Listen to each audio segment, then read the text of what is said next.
Itanong mo kay Kuya Jobber. Hello! Hello! Hello. Magandang gabi, ate. Magandang gabi po. Ano ang problema mo? Ano po, tatanong ko lang po sana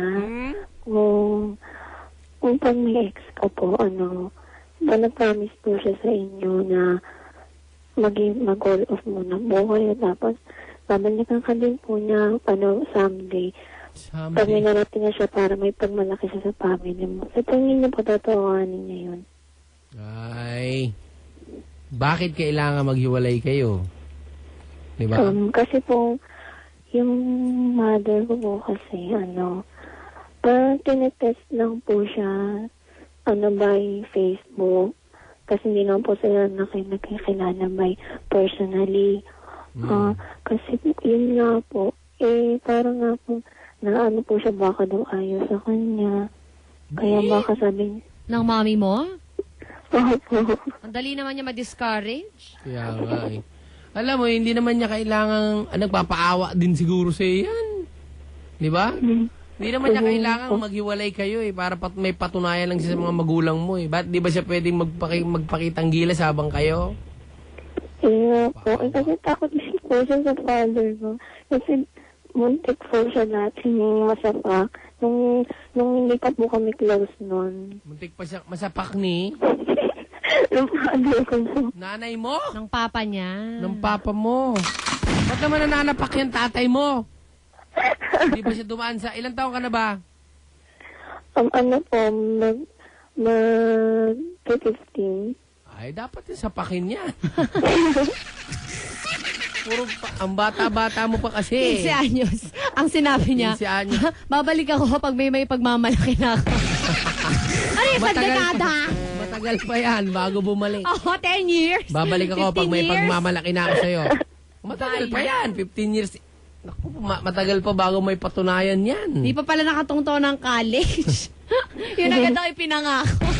Yun agad yung pinangako, Babalik ako, parang bukas lang, 15 years old. Tatapusin ko muna ng high school. Bigat. College. Ano ba yung taong yun? Marami pang...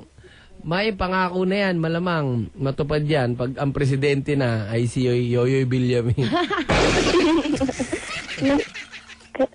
Kasi po nung nag-uot po kami, parang hindi ko na po siya Hindi mo na siya kinakausap.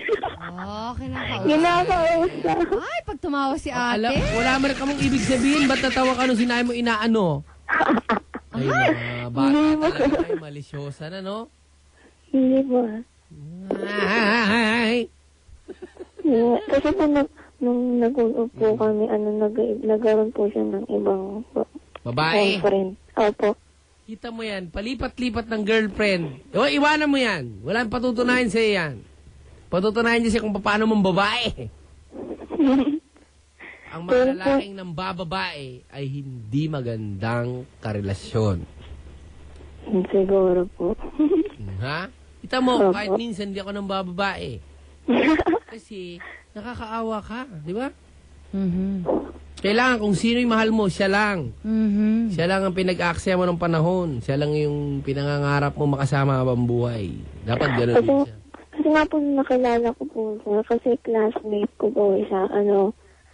Akala ko po talaga serious siya. Kasi hindi po Hindi mataray ka po talaga. magiging serious dahil mga bata pa kayo. Hindi pa totoong magsiseryoso yan. Puro mga fling-fling lang yan eh.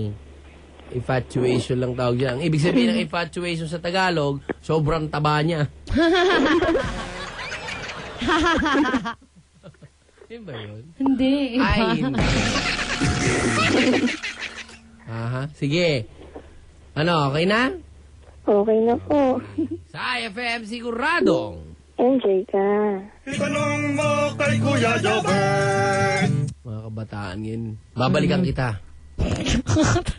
Pag meron na akong tayong patunayan sa iyo. Natawa talaga ako. I'm sorry, Ilan natawa taon ka na? talaga ako. 15 years old. 15 years old. Pag may papatunayan.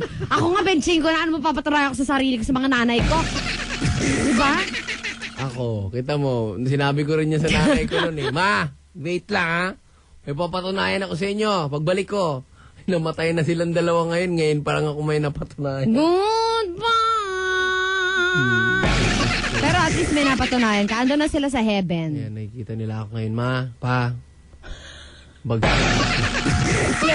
bagsakan niyo po sana ng granada yung mga umaapi sa amin. Nakakatawa yung mapa mo. Ma, pa. May acting. Oo nga, artista na ako ah. Oo. Ma, pa, hi. Katingin sa langit. Yung luha na lang yung kulang, yung isang Nanggigilid. piraso. Kaya ko yun. Ah. Ma, pa, how are you?